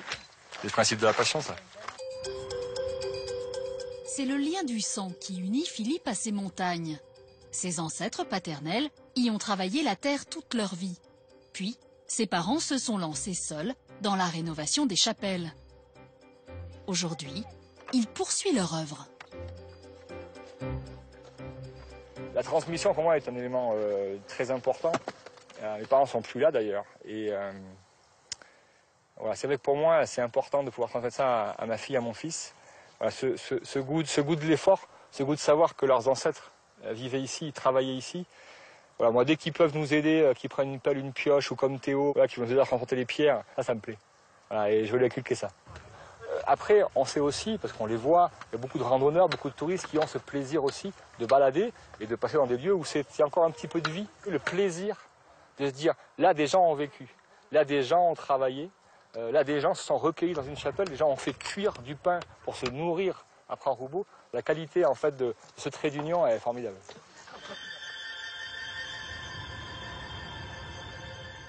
Depuis 2011, les randonneurs peuvent admirer cette chapelle à 1900 mètres d'altitude.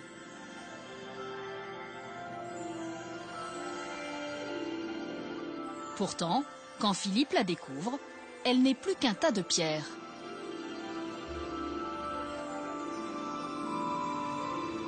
Il aura fallu 6 étés de labeur pour la rénover à l'identique.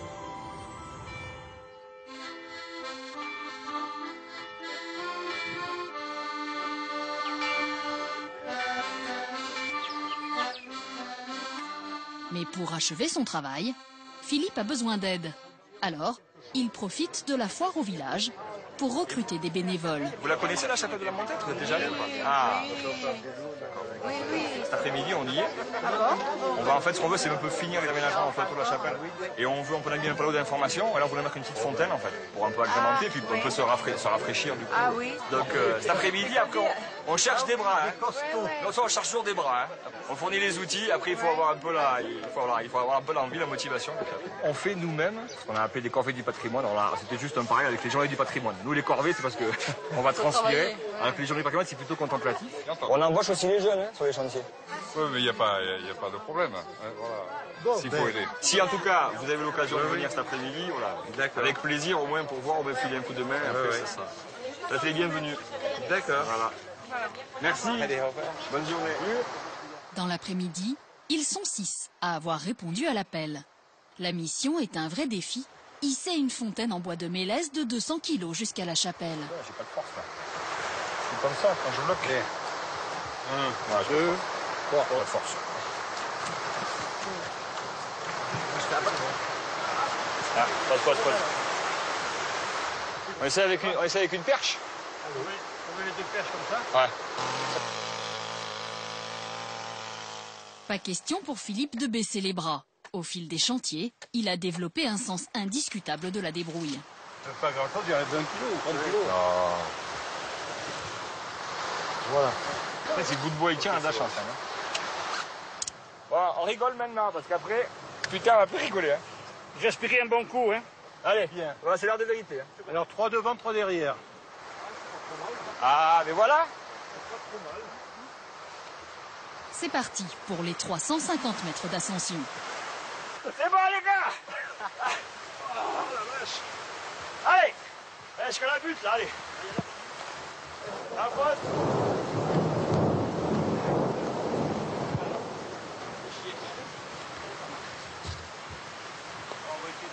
Allez, je comprends, là, allez. Allez, go.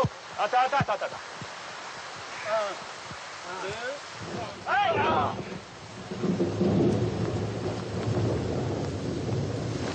C'est de la graine, on C'est les vacances. c'est les vacances aussi. Mais 1 heure d'effort et à peine 35 mètres plus loin, l'orage a finalement raison de la volonté de Philippe et de ses coéquipiers. On a le compte là. Regarde, on s'en va.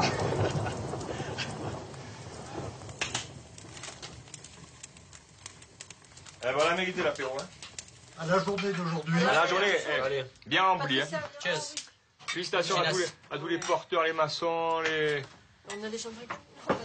Les chinas du Keras. Allez. Chinas du Keras. On l'a bien vu là quand on était sur la fontaine, il manquait 2 personnes là. Quand on aura 2 personnes de plus, on va grimper jusqu'en haut de la montagne. Bon, demain on repart pour une nouvelle aventure. Hein. Ouais, comme d'habitude. On a l'habitude. Donc on va au coin que Jo nous a désigné, au petit lac, pour tailler les lozes. Donc la journée de demain c'est lozes. La lose, c'est la pierre qui recouvre les toits des habitations du Kéra. Beaucoup trop lourde pour Axel et Théo, les enfants de Philippe. Ils resteront donc avec leur mère, Patricia, qui préfère aux grosses œuvres la randonnée et les plaisirs culinaires. Moi, je suis pas passionnée comme eux, donc je fais la logistique. L'intendance plutôt. Ouais, faut qu'ils mangent, hein. Sinon, déjà même en mangeant bien, quand ils reviennent, ils sont plat, fatigués. Donc voilà. Tous les jours, c'est comme ça. Là, on est un peu fatigué comme ça. Mais après quelques petits verres et puis une bonne soirée, après c'est reparti. De l'énergie, il va falloir en trouver pour atteindre les objectifs que Philippe et ses bénévoles se sont fixés avant la fin des vacances. Hisser pour de bon la fontaine au sommet et rénover le toit de la chapelle.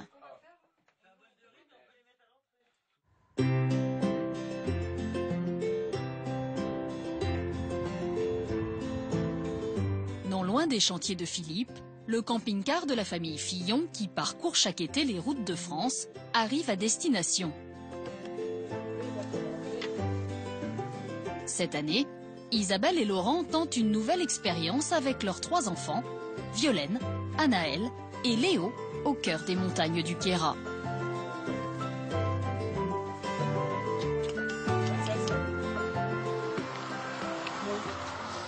Ils ont peut-être pas envie de partir en fait. Princesse. Ils connaissent pas leur nom. En fait, elles sont Mais mis si pas du elle tout. regarde, elle a relevé les oreilles. Princesse. Je fais pelote. Pelote. Tiens. Mais c'est Peluche. Peluche, mince. On est bien parti alors. Princesse et Peluche sont des ânes gris de Provence. C'est en leur compagnie que la famille va partir randonner pendant 5 jours. Avant le départ, Olivier Weber, le propriétaire, va leur donner quelques conseils pour nouer de bonnes relations avec l'animal. Bonjour. Bonjour. C'est le Fillon, hein, j'imagine. Vous avez un chien, un chat, un poisson rouge. On a des lapins, des poissons. Oui, ça pose pas trop de Et problèmes des au niveau reptiles. autorité. Non, parce que vous voyez, si vous avez un chien et que vous me dites, ouais, on a un chien, mais on a du mal à le tenir, il se met sur le canapé, tout ça. Non, vous avez des gens comme ça, hein, qui ont des problèmes avec leurs animaux. Et même, bon, peut-être la comparaison est trop décevante, avec leurs enfants. Donc c'est assez marrant parce que des fois, j'ai des gens qui arrivent avec des enfants et qui sont un peu intenables. Et je leur dis, bon, intérieurement, je me dis, ça va être un peu difficile. Ils n'arrivent pas à tenir leurs enfants, est-ce qu'ils vont tenir mon âne? Je veux dire, la randonnée avec un âne, ça ne convient pas à tout le monde. Il faut être clair. Hein. Vous avez des gens naturellement autoritaires, énergiques, et ça va faire bien avec les ânes. Ce qu'il faut, c'est juste beaucoup de bon sens et toujours se mettre à sa place. Hein. Donc les questions que vous vous posez, souvent, il faut penser, c'est un être vivant comme moi, un animal, et qu'est-ce que je fais, hein? On avait donc parlé qu'on allait vers le sommet bûcher. Là, faites attention, parce qu'en fait, c'est un goulet d'étranglement. Quand les ânes s'engagent, ils ne peuvent pas reculer, ils ne peuvent pas tourner sur eux-mêmes. Hein. Le danger, je vous dis, c'est que l'âne est déstabilisé parce que la sacoche accroche là où la falaise, il est déséquilibré, il tombe.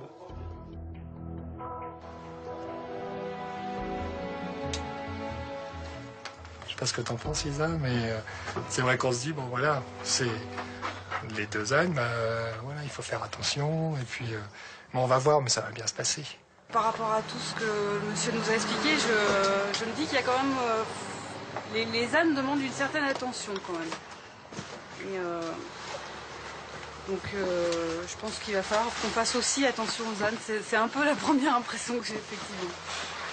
Hop, tout de suite, tu prends la longe et on y va. Allez. Une fois les ânes battés, c'est-à-dire chargés, Olivier accompagne la famille sur un petit bout de chemin, histoire de la rassurer. Tu vas où là? Ah, il va pour boire. J'avais pas vu. Mais je l'avais pas vu, l'abreuvoir. J'avais pas vu qu'il y avait un abreuvoir. Et tu arrêtes Princesse. Voilà, très bien. Bon, écoutez, je crois que maintenant ça va bien. Je sens que vous complètement. J'ai dit au revoir à ma petite princesse, hein, parce que c'est... Hein, oui, je crois que la famille Fillon va bien s'occuper de toi, princesse. Mon Peluche, parce qu'ils sont jaloux, hein. Ah oui, pareil. Voilà. Hein, il est magnifique, Peluche, aussi. Hein. Voilà. Oh là là là là. Pas de larmes, allez. Là, ils savent que voilà, ils partent et tout, ils sont tranquilles, calmes. Je vous laisse. Au revoir. Merci. Allez, c'est parti.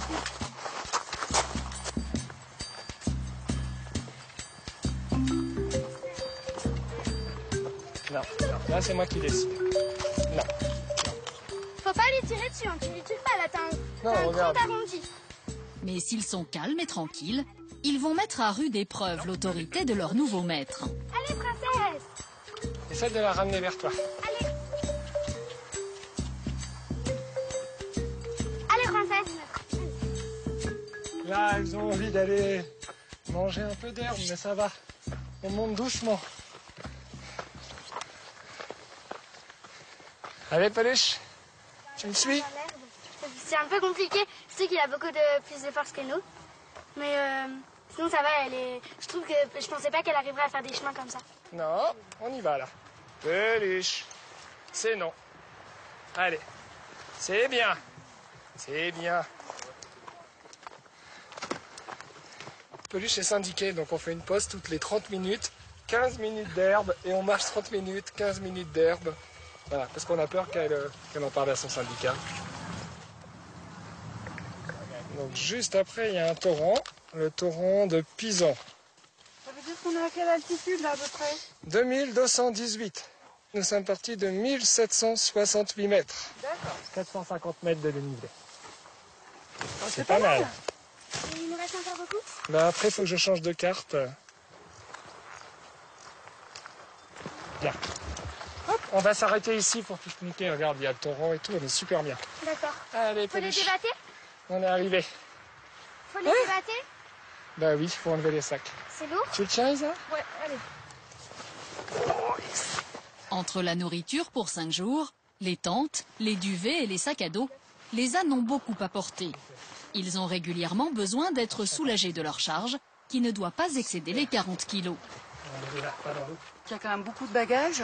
Donc ça permet, en fait, les ânes, ça permet de faire une longue randonnée avec des enfants. Je pense que sans les ânes, c'est plus compliqué parce que ça oblige les enfants à porter un sac à dos, quoi. Oh, il aime bien ça, papa, qu'on lui gratte les oreilles. Hein. Aussi avec les ânes, ça donne un rythme et ça nous motive. Ça motive les enfants, mais ça nous motive aussi. Parce que finalement, on est monté les 500 mètres ou presque de dénivelé sans trop se rendre compte, quoi. Du coup, on est les obligé de enfants, suivre l'âne. ouais. Et en plus, avec l'âne qui s'arrête régulièrement, ça c'est super. Il s'arrête Pour attendre les personnes. Pour attendre les personnes, pour attendre maman qui est derrière. À chaque fois, il jette un œil et il attend et il redémarre. Maman, ils ont voulu tout manger. Non, regarde. T'es sûr qu'il part pas loin? Non, s'il va trop loin, on ira le rechercher. Mais non, mais vous êtes sûr de votre coup, là? Non, mais là, En laissant les ânes passer? ils sont pas encore trop loin. Un peu loin, là, quand même. Olivier a dit qu'on pouvait mettre jusque 2 heures pour les récupérer. Donc ça va, là. Ils ne mettront pas 2 heures pour récupérer les ânes. Ils mettront en revanche une bonne demi-heure pour les bâter. Alors déjà, le truc... On est sûr d'être dans le bon sens. Bon, on met les sacs. T'es sûr que c'est à deux mains, là? La ventrière, là, elle est trop sur le devant. Bon, alors on le remet une 3e fois. Mais bien cette fois. On va essayer. On va reculer un peu la selle. Ah oui, mais alors il faut tout bouger. C'est qu'il faut bouger ça. C'est bon, je l'ai défait de mon côté. Ah, là, c'est beaucoup mieux, je pense. Allez. Tu me dis, Violane. Je te dis pas tout de suite, je te dis pas tout de suite, je te dis maintenant. On lâche, Léo, allez. Allez. Non, non, ça va pas du tout. Non, ça va pas du tout. Qu'est-ce qui va pas? Il y a trop de poids dans cette scie, je pense. Ouais, c'est pas du tout équilibré, là, papa. Donc on va recommencer une fois encore. Je vais resserrer un peu. On y va? Allez.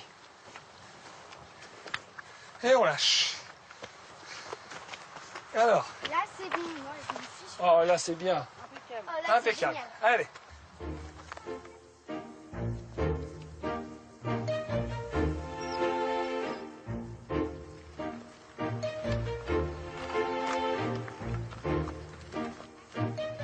Après une matinée un peu chaotique, la famille a trouvé son rythme de croisière. En fin de journée, elle atteint le col des Prés de Fromage. Doucement, doucement, doucement, Paluche. Doucement. Ouah, génial, regarde ces vaches. Idéal pour bivouaquer, avec toutefois un léger inconvénient.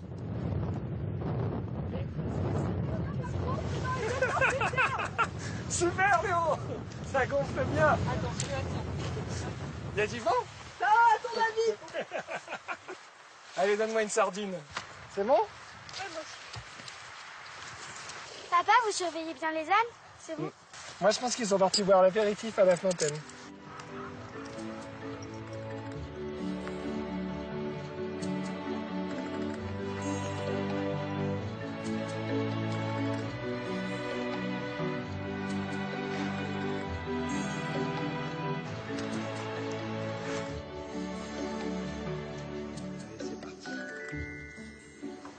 Tiens l'autre.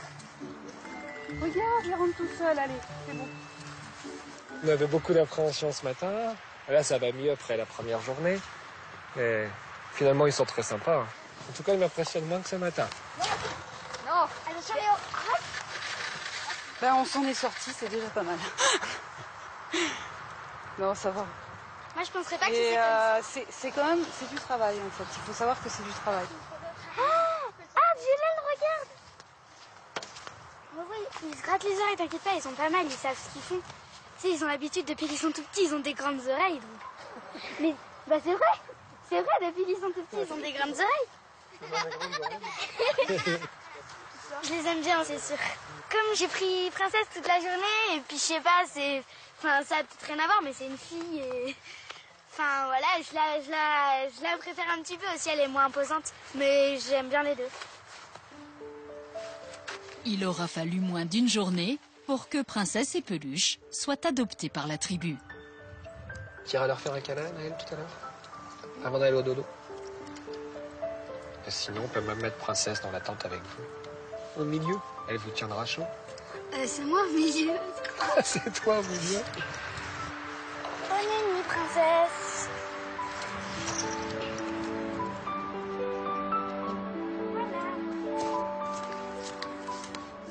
Cette première journée en altitude est une réussite. Mais la randonnée va réserver à nos vacanciers des passages difficiles et quelques frayeurs.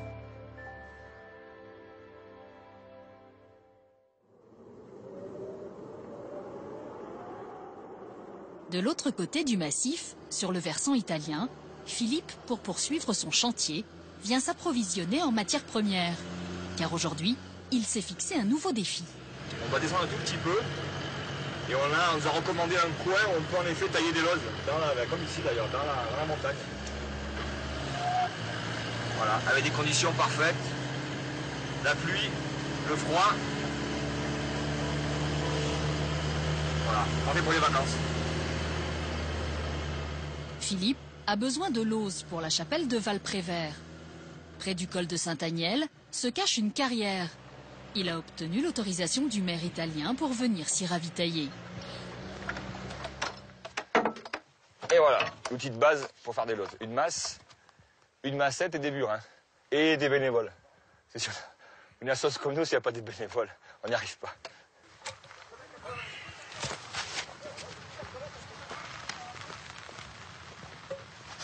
Moi, ce qui m'intéresse, regarde, c'est ça là-haut.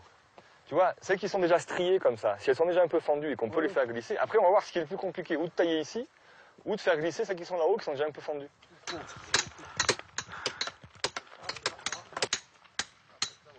Dans l'esprit dans lequel on est, voilà, on essaie de retrouver ce que les anciens faisaient avant, et eux, ils faisaient ça, quoi. Ils allaient tailler comme ça, après à dos de mulet, ils faisaient 4-5 km avec une loze de chaque côté du mulet, pour après les amener et faire leur toiture. Attention les doigts. Eh, franchement, là, elle est nickel celle-là. Ah ben ça pèse son poids, hein. On est sur 60, 70 kg, 80 kg. Aïe. Ça va bien. Nous on pose. Bon, une. Plus que 29, c'est bon.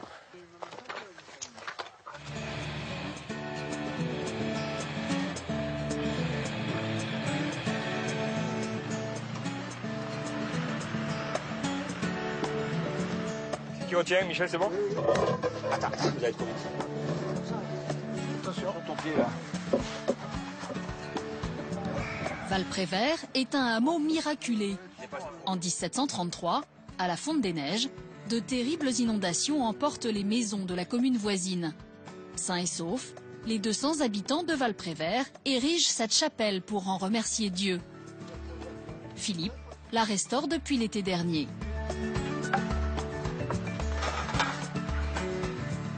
Attends, j'ai mon genou. Yeah. Allez. Attention tes doigts. Allez. Bien. Super. Super. Voilà. Impec. C'est bon. Quand on est sur un aboutissement comme celui-là, ça efface les difficultés, les galères, le fait d'aller bosser sous l'eau, d'aller bosser dans des conditions pas possibles et d'avoir le dos après fracassé en fin de journée. Mais voilà, quand on est là après, c'est une émotion qui est indescriptible. Tiens, ramène celle-là, on va ramener celle-là un peu. Là, ce qu'on a fait ce matin, c'est quelque chose d'exceptionnel qu'on ne retrouve pas chaque jour, quoi. Et les vacances, pour moi, c'est aller changer d'environnement, faire autre chose, voir d'autres choses. Et ça y répond typiquement bien. En plus, c'est dans un paysage absolument magnifique. Et c'est une aventure qui est superbe, travailler avec tous ces gens-là. C'est une richesse de rencontres humaines.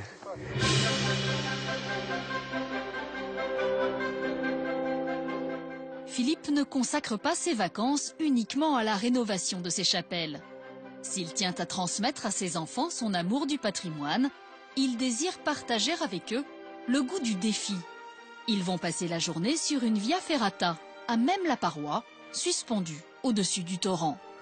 Bon, tout le monde se souvient pour les longes? Oui. Je vais vous réexpliquer alors. Je vais vous réexpliquer les longes. Déjà, on s'accroche toujours. Hop. Non, c'est moi. Là. Oui. Et 2 longes accrochées. Allez, c'est parti.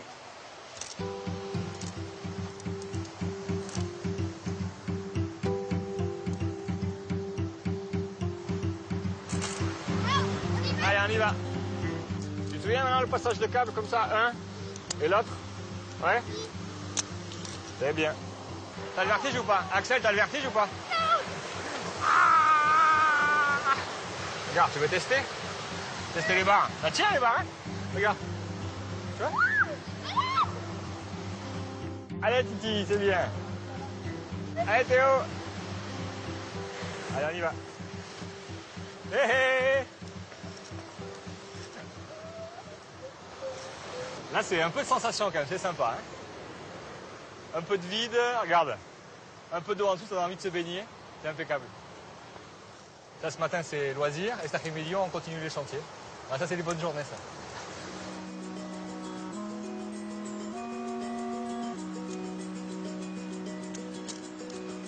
La chapelle de la Montette attend toujours sa fontaine. La veille, les intempéries et surtout le manque de bras ont eu raison de la motivation du groupe. Aujourd'hui, le soleil a ramené un peu plus de monde. On s'y remet, on va essayer d'arriver jusqu'à la chapelle, là où, en montant le bassin de la fontaine. Et ce coup-ci, on a le beau temps. On a fini sous la grêle l'autre jour et on a le beau temps, donc on est content. On a la chance d'avoir d'autres bénévoles qui nous ont rejoints. Donc je pense qu'avec 5 porteurs de chaque côté, on devrait y arriver. Là, je suis plutôt confiant. 1, 2, 3, allez!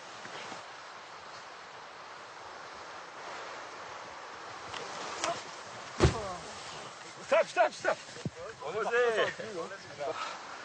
Il fait bon poids. Vraiment bon poids.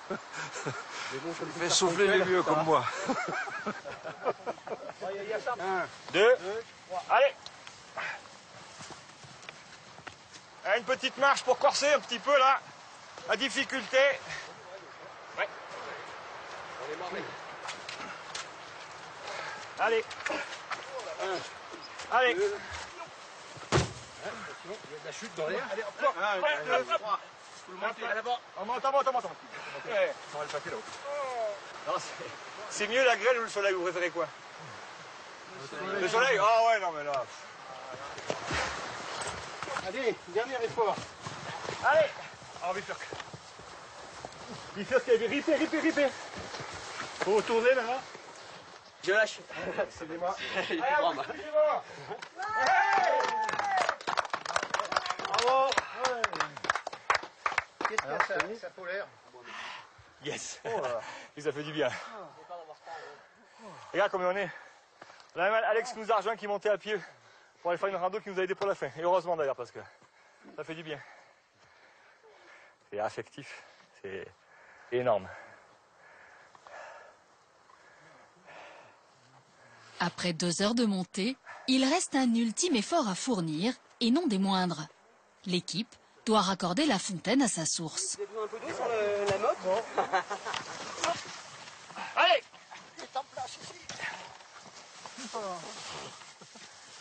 Eh ben, bien qu'elle a toujours été là. Voilà, cool. Ça marche, ça coule. Hier, la fontaine abreuvait les 120 habitants du hameau. Après un siècle de silence, la source entame maintenant une deuxième vie. Bonne air. Très bonne, excellente. Ça veut? C'était dur, hein? C'était très dur. Faut pas se cacher là.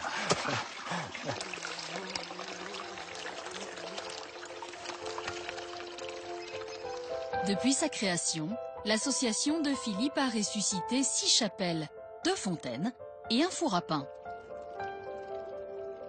Mais de nombreux vestiges attendent encore que des vacanciers attentionnés ravivent les couleurs de leur première jeunesse.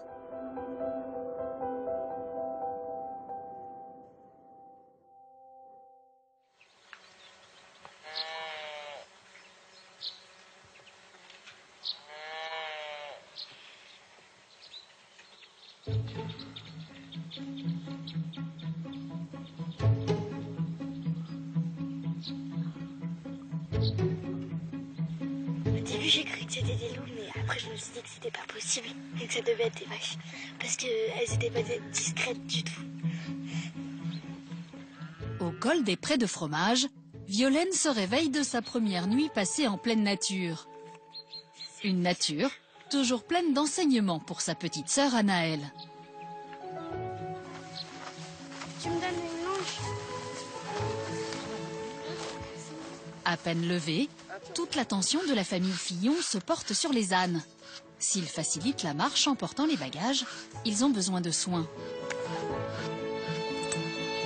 Jen, je crois qu'elle vraiment va vers la droite. Non, là, je sais bien, là.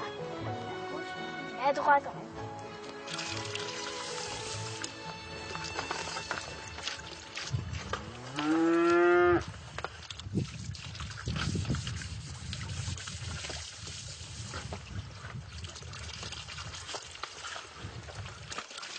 Papa, faut que tu reviennes, tu vas te faire charger.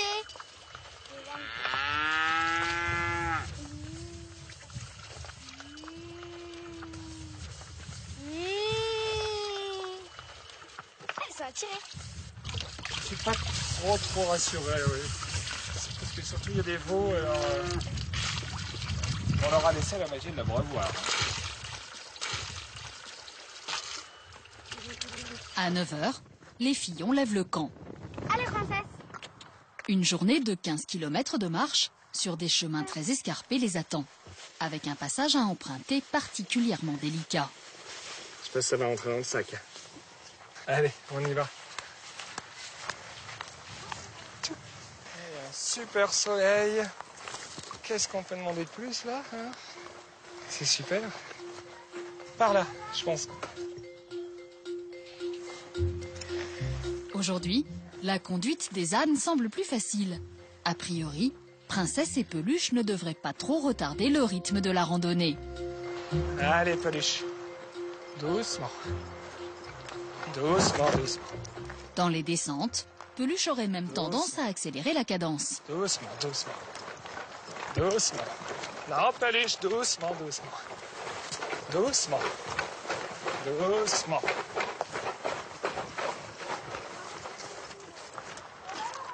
Ça va, impec.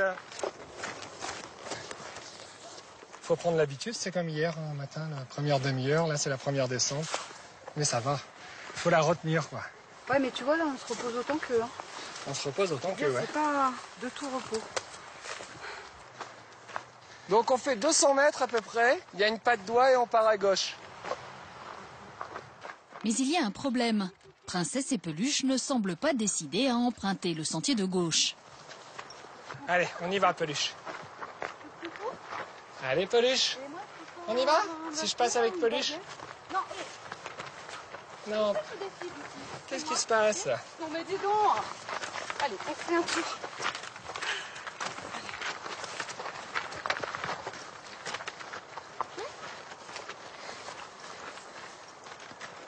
Allez, Peluche. Les ânes sentiraient-ils le danger? La famille est sur le point d'affronter l'une des plus grosses difficultés du parcours, un goulet d'étranglement. Tu la laisses pas s'emballer, hein? Stop, stop, stop. Stop, stop, stop. On s'arrête, hein, Peluche. On s'arrête. C'est dur, là. Attention, Maman? Maman? Ah bon? Léo, tu vas de l'autre côté compenser? Allez. Il faut impérativement débattre les ânes. Le passage est trop étroit pour eux.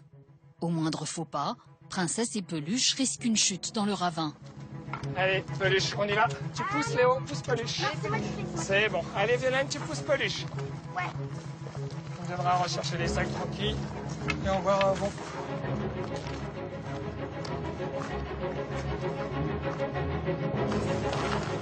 On va essayer d'aller jusqu'au sapin là-bas.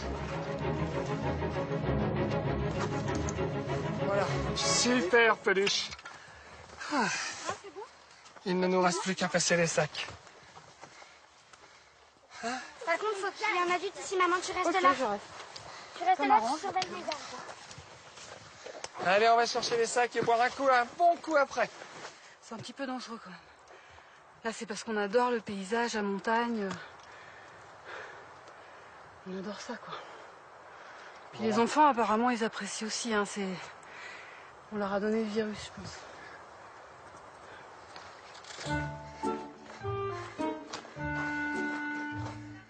Un virus, certes, sauf quand il faut porter les sacs à la place des ânes. Ils sont costauds, les ânes du Kera.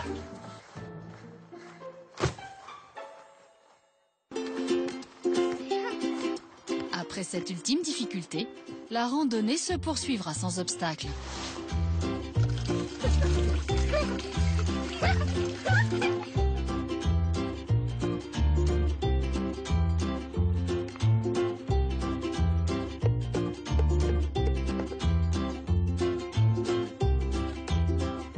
C'est reparti. Il y a un vieux bâtiment normalement. Avance devant là-bas.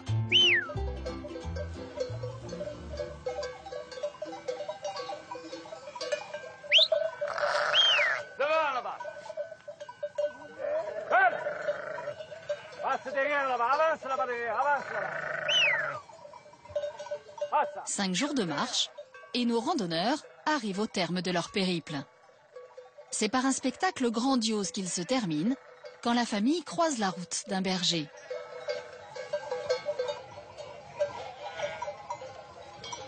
Bonjour. Bonjour, Isabelle. Jean-François. Alors, c'est vous le berger? Bonjour. Bonjour. Oui. Vous en faites quoi des brebis? C'est pourquoi que vous les élevez? Ça sert à quoi? C'est pour les agneaux, c'est pour la viande, quoi. Ah, c'est pour manger que les agneaux? Voilà. Et vos chats, ils ont des noms? Oui, celui-là c'est Bill et l'autre c'est Bella. D'accord. Bill est belle. Bill et Bella. Il a reconnu son nom. Et vous, avec vos ânes, vous marchez beaucoup? Depuis qu'on est parti, on a pas mal marché. On n'a pas bien regardé les kilomètres, mais je pense que comme on fait au moins 10-15 kilomètres tous les jours, on va avoir fait, je sais pas, peut-être 70-80 kilomètres. Je pense qu'on a vraiment fait des choses extraordinaires. Pour les enfants, je pense que c'est inouï, quoi. Bivouaquer avec des ânes, c'est beaucoup plus facile. C'est-à-dire qu'on marche sans rien sur le dos. En plus, moi, j'ai un peu de mal à monter, donc là, c'est beaucoup plus facile. Il y a même l'âne qui me pousse, donc ça, c'est super. Côté peut-être un peu inconvénient, c'est que on a fait la rando avec 5 enfants, quoi. C'est des enfants de l'âge de 6 ou 7 ans, sauf qu'on les connaît pas et qui font 300 kilos. Dans les premiers temps, moi, j'avais vraiment très peur. Mais finalement, ils sont super dociles. En 5 jours, ils n'ont jamais eu un geste agressif. Et là, c'est Princesse qui vient faire un câlin. Bon, bah, à une prochaine fois. Au revoir. Qui sait? Ils descendent de la montagne avec un âne. Ils descendent de la montagne avec un âne. Ils descendent de la montagne, ils descendent de la montagne, ils descendent. Allez, Princesse, elle est partie. Allez, Peluche, à toi.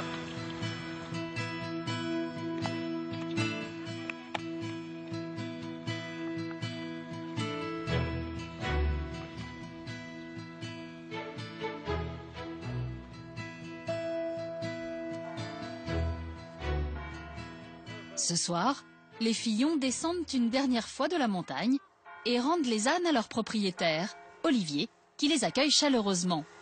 Ah là là, la nuit tombée. Ah, la nuit tombée. C'est exceptionnel, ça. C'est, ben oui, le petit câlin. Le petit câlin, ouais.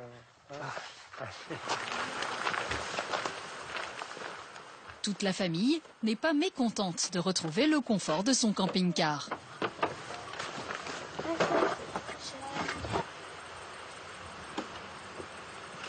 Bon bah ça y est, on va s'installer pour la nuit. Bonne nuit. Le camping-car est pas intense. Un vrai dodo. Ouais.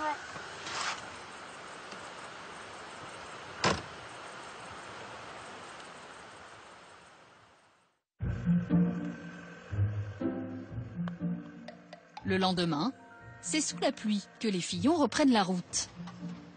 Direction l'Italie, où ils souhaitent trouver un endroit pour se poser et terminer paisiblement leurs vacances au soleil. Mais à chaque moyen de transport, c'est désagrément. C'est quoi ce bruit là, Laurent? Je sais pas. Oh punaise, je suis crevé à tous les coups. C'est proche de lui. Oh non, c'est jamais arrivé depuis 3 ans. Ah punaise. C'est pas vrai. Bah oui, je suis crevé. Je pense qu'on va dormir ici. Les 2 pneus sont crevés. Oh, ça.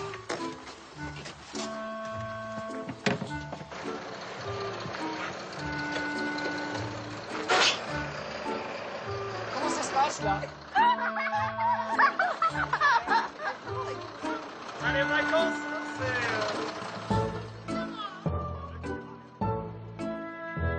Qu'elles aient été pleines d'aventures, de surprises ou de découvertes, chacun gardera de ses vacances de nombreux souvenirs inoubliables.